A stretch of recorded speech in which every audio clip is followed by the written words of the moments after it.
তো গাইস, কেরালা বৃষ্টির দিন আইসে দেখেন, আমি কামে আইছি, এই যে গাড়ি নিয়ে বই রয়েছি।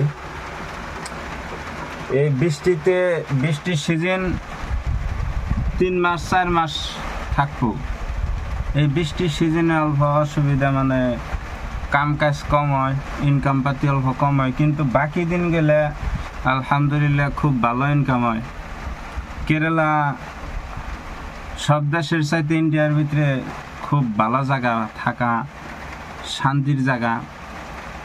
কিন্তু এই যে দেখেন বৃষ্টি নামছে, এই বৃষ্টি ডেলি, আর এই বৃষ্টির জন্য কোনো রেডিও না, কোনো হাস কাজ নাই, ডাইরেক্ট বৃষ্টি নামা শুরু করে দেয়। আমি কিন্তু অল্প আগেই ভালো মৌসুমটা ভালো আসাল, বৃষ্টি সৃষ্টি কোনো কিছু আসাল না, কিন্তু এক মুহূর্তের ভিতরে বৃষ্টি নামে হলো। দেখেন এই গাড়ির সামনে কিচ্ছু দেখা যায় না, এই যে গোলা হয়ে গেছে গা।